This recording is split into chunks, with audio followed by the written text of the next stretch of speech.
Hello అండి. Welcome to Anusha home kitchen.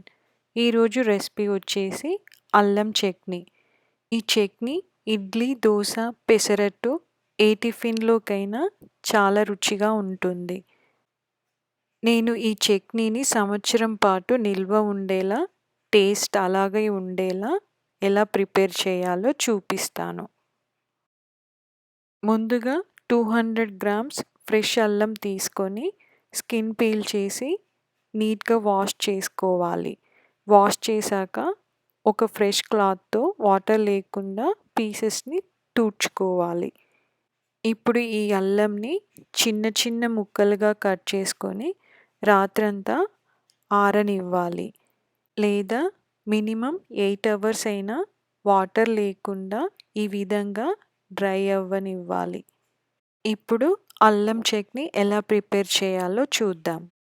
200 grams Allanki 200 grams చింతపండు తీసుకొని వేడి నీళ్ళలో 20 మినిట్స్ నానబెట్టుకోవాలి. ముందుగా ఒక ప్యాన్ తీసుకొని అందులో 3 టేబుల్ స్పూన్ ఆయిల్ వేసుకోవాలి. ఆయిల్ వేడయ్యాక అల్లం పీసెస్ని వేసుకొని మీడియం ఫ్లేమ్లో గోల్డెన్ బ్రౌన్ కలర్ వచ్చే వరకు ఫ్రై చేసుకోవాలి. మధ్య మధ్యలో కలుపుకుంటూ లో ఫ్లేమ్లో మాత్రమే ఫ్రై చేసుకోవాలి. లో ఫ్లేమ్లో ఫ్రై చేయడం వలన అల్లం పీసెస్ మంచిగా ఫ్రై అవుతాయి. అల్లం పీసెస్ ఈ విధంగా గోల్డెన్ బ్రౌన్ కలర్ వచ్చే వరకు ఫ్రై చేసుకోవాలి. ఇప్పుడు ఈ అల్లం పీసెస్ని వేరొక బౌల్లోకి తీసుకొని కంప్లీట్గా చల్లారనివ్వాలి.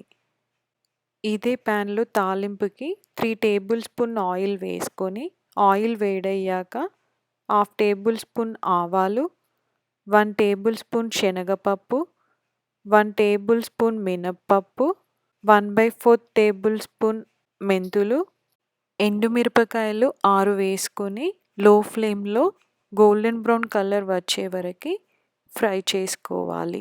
ఫ్రై అయ్యాక ఇందులో కట్ చేసుకున్న వెల్లుల్లి వేసుకొని కొంచెం ఫ్రై అవ్వనివ్వాలి.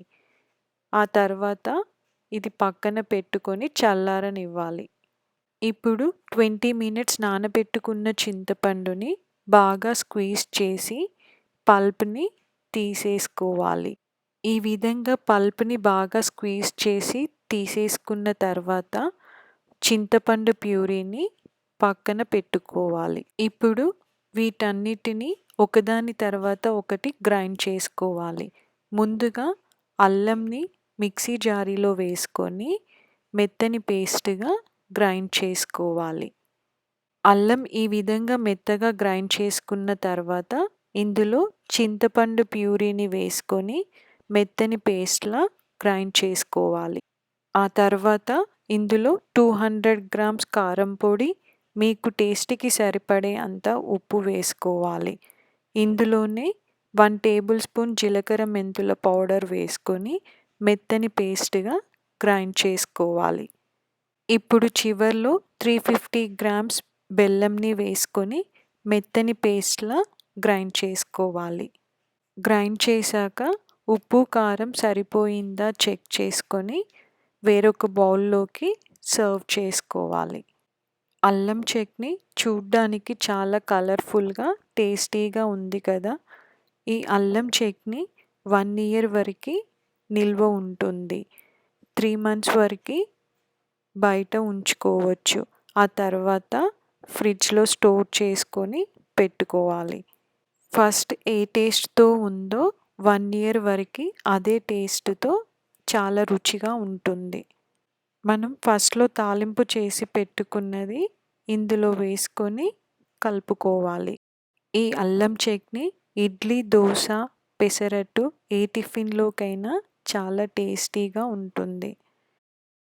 మీకు ఈ రెసిపీ నచ్చినట్లయితే మీరు కూడా ట్రై చేసి కామెంట్స్‌లో ఎలా వచ్చిందో పెట్టండి.